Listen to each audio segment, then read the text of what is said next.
Hello friends, welcome to real life story. और आज की स्टोरी है बहू की परवाह। बहुत अच्छी स्टोरी है, पूरी सुनिएगा और अपने सजेशंस कमेंट सेक्शन में ज़रूर दीजिएगा। तो स्टोरी शुरुआत करते हैं। अरे साक्षी, कैसी हो, पहचाना? साक्षी ने जैसे ही पलटकर देखा तो प्रीति थी। साक्षी ने देखते ही उसे पहचान लिया कि तुम कैसी हो और ये क्या बात हुई। मैं तुम्हें भला कभी भूल सकती हूँ क्या? अच्छा जी, इतने दिनों में तो कभी याद ही नहीं किया। और बताओ क्या चल रहा है? प्रीति ने कहा। क्या बताऊँ यार, ये घर परिवार में जो उलझी अभी तक सुलझ ही नहीं पाई, साक्षी ने कहा। और दोनों सहेलियां हंसने लगी। चलो कहीं बैठकर बातें करते हैं, प्रीति ने कहा और दोनों कॉफ़ी शॉप में चले गए। और बताओ क्या कर रही हो आजकल, प्रीति ने कहा। क्या बताऊँ यार, टाइम ही नहीं मिलता कुछ करने का। बस घर परिवार में ही उलझ कर रह गई हूँ। तुम बताओ, तुम्हारी जॉब कैसी चल रही है? साक्षी ने कहा। ठीक चल रही है, कुछ दिन पहले ही यहाँ पोस्टिंग हुई है। प्रीति के इतना कहते ही कॉफ़ी आ गई और दोनों ने कॉफ़ी पीते हुए बहुत सारी बातें की। और दोनों ने एक दूसरे को अपने अपने घर आने का न्योता देकर एक दूसरे को बाय कहा। साधारण सी कुर्ती, गर्दन तक कटे बाल, कानों में डायमंड के टॉप्स, न्यूड लिपस्टिक में उसके लुक को कंप्लीट कर रहे थे। 2 बच्चे होने के बाद भी शरीर में कोई बदलाव नहीं था और एक वक्त से पहले ही बूढ़ी हो रही थी वो। पता नहीं प्रीति ने ये सब कैसे किया। घर जाने के लिए रिक्शा में बैठी साक्षी यही सब सोच रही थी। कुछ दिनों बाद साक्षी के बेटे का जन्मदिन था। घर पर पार्टी रखी तो प्रीति को भी बुला लिया। प्रीति समय पर पहुंच गई, जिसकी बिल्कुल भी उम्मीद नहीं थी साक्षी को। उसे लगा ऑफिस वाली है, उसे कहाँ इतना टाइम मिलता होगा। कहने को बोल दिया होगा कि आ जाऊंगी। ये क्या, वो तो आ भी गई, वो भी बिल्कुल समय पर। हमेशा की तरह साधारण पर बेहद आकर्षक लग रही थी। कॉटन की साड़ी, स्लीवलेस ब्लाउज, कानों में मैचिंग के टॉप्स, हाथों में कड़े, हल्का सा मेकअप और हमेशा की तरह घड़ी पहने क्या लग रही थी पार्टी में। सबकी नज़रें उसी पर थी, खुद साक्षी की भी। पार्टी खत्म हो गई, सब अपने अपने घर जा चुके थे। साक्षी भी घर समेटकर सोने आ गई, पर नींद उससे कोसों दूर थी। उसे रह रहकर यही बात परेशान कर रही थी कि प्रीति ये सब कैसे मैनेज कर लेती है, घर ऑफिस दोनों को कैसे संभालती है और खुद को भी कितना मेंटेन करके रखा हुआ है। मुझसे तो घर को संभलते ही टाइम नहीं मिलता। एक समय था जब साक्षी की खूबसूरती के चर्चे हर जगह होते थे। लड़के तो साक्षी की एक झलक पाने को बेताब रहते थे। अगर किसी की शादी में चली जाए तो लोग दुल्हन को छोड़ उसे ही देखने और निखारने लगते थे। और निहारे भी क्यों नहीं, साक्षी थी ही इतनी सुंदर। सारे जहाँ की सुंदरता जैसे भगवान ने उसी को दे दी। गोरा रंग, बड़ी बड़ी आंखें, गुलाबी होठ मानो रस भरे हों, तीखे नैन नक्श, अप्सरा सी सुंदर थी साक्षी। सुंदर तो प्रीति भी थी। झील सी बड़ी बड़ी आंखें, सुंदर रूप, बस रंग ही थोड़ा दबा हुआ था। ऊपर से प्रीति ने कभी अपने रंग रूप पर ध्यान भी नहीं दिया।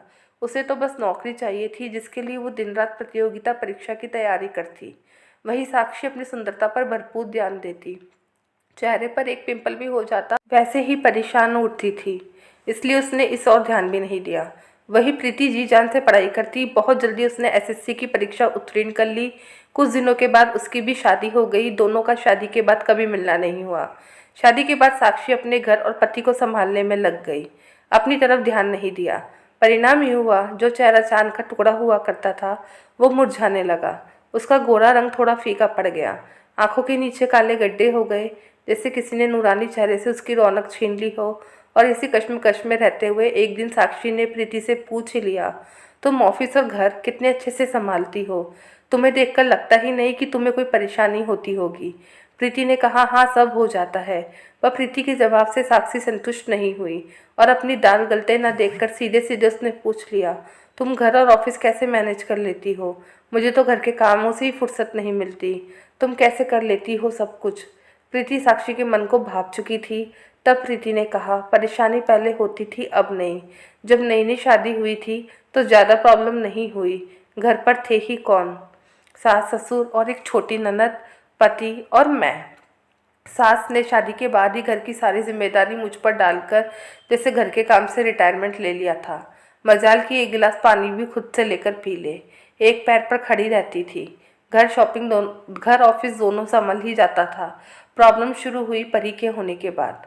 परी के होने के 1 महीने बाद ही ऑफिस ज्वाइन करना पड़ गया। घर के काम, फिर ऑफिस, परी की देखभाल, ऊपर से रात को नींद भी पूरी नहीं हो पाती थी। कभी सूसू कभी पॉटी, यही सब में रात निकल जाती। ऊपर से शरीर भी उस तरह से साथ नहीं दे रहा था, हर समय कमजोरी रहती थी। धीरे धीरे तबीयत भी खराब रहने लगी। दवाई से ही ज़िंदगी चल रही थी। चाहे रात को सो पाऊँ या नहीं, सुबह 5 बजे उठ जाना है, क्योंकि मेरी सास को उठते ही चाय पीने की आदत थी। उठने के बाद तो बैठने तक की फुर्सत ही नहीं थी। पहले नाश्ता, फिर खाना, फिर ननद, पतिदेव और अपना टिफ़िन तैयार करना, फिर तैयार होकर ऑफिस जाओ। धीरे धीरे तबीयत और ख़राब रहने लगी। डॉक्टर को दिखाया तो बहुत सारी बीमारी बता दी, कमजोरी, डिप्रेशन, लो बीपी वगैरह वगैरह। दवा भी खा खा कर तंग आ गई थी मैं। फिर भी ससुराल वालों के रवैये में मेरे लिए कोई फ़र्क नहीं आया। उन लोगों को कोई मतलब नहीं था मेरी तबीयत से। बस समय पर उनके सारे काम होने चाहिए। मेरी तबीयत ठीक है या नहीं, इससे कोई मतलब नहीं था उन्हें। मैं तो जैसे उनके कामों की ज़रूरत को पूरी करने वाली काम वाली बन गई थी। बस अपने काम से मतलब था।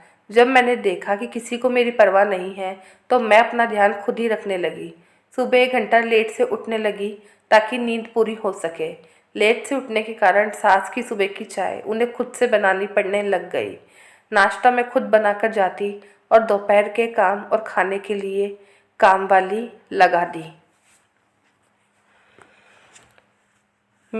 मेरी सास को काम वाली का काम पसंद नहीं था, तो मैं लगाती और वे निकाल देती। इसका भी तोड़ निकाल दिया। नाश्ता बनाकर जाती और दोपहर का खाना लेट हो रहा है मम्मी जी, आप बना लेना बोलकर निकल जाती। अब तो बनाना पड़ता। कुछ दिन ही चला, फिर मेरी सास ने खुद ही काम वाली रख ली। धीरे धीरे मैंने खुद की सेहत पर ध्यान देना शुरू किया।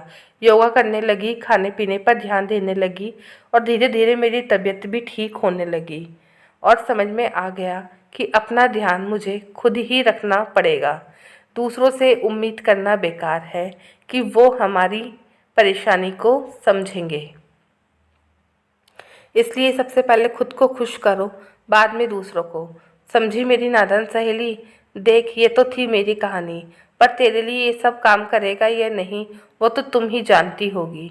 पर एक मंत्र सब पर काम करेगा, वह है सबसे पहले खुद की सोचो, खुद का ध्यान रखो। किसी चीज़ के लिए अपनी सेहत या खुशी से समझौता मत करो। तुम खुश रहोगी तभी तो अपने और अपने परिवार को खुश रख पाओगी। साक्षी को भी अपनी परेशानी का हल मिल गया था। अब वह खुद पर ध्यान देने लगी। दिन भर रसोई में लगी रहने वाली साक्षी अब योगा करने लगी थी। रसोई का काम खत्म करके अब वो उन कामों को करने लगी जिससे उसे खुशी मिलती थी। उसने सिलाई का काम सीखा था, तो कुछ खाली टाइम में कुछ ना कुछ सिलती रहती, अपने लिए नई नई ड्रेस बनाती और जब वह उन ड्रेस को पहनकर बाहर जाती तो सब उसे देखते रह जाते। सबको उसके बनाए हुए कपड़े बहुत पसंद आते हैं। सब अब उसके पास अपने कपड़े सिलाने लगे। उसका काम बढ़ता गया और उसने अब खुद का बुटीक भी खोल लिया। अब उसके चेहरे की रौनक भी वापस लौट आई। दोस्तों, कई बार ऐसा होता है, हम लोग घर के कामों में इतना उलझ जाते हैं कि खुद के लिए समय ही नहीं मिल पाता। ना सही टाइम पर खाना और ना सोना हो पाता है। सबकी आवभगत करने में ही दिन गुजर जाता है। मिल भी जाता है तो हम लोग उसे सोशल मीडिया पर बिता देते हैं। मैं ये नहीं कहती कि ये सब एकदम से आप छोड़ दें, बल्कि इनका उपयोग करें। पर बहुत से फिटनेस ऐप आते हैं जो हमें फिट रखने में बहुत मदद करते हैं। इंटरनेट से हम कुछ नया सीख सकते हैं, जो भी आपको पसंद हो।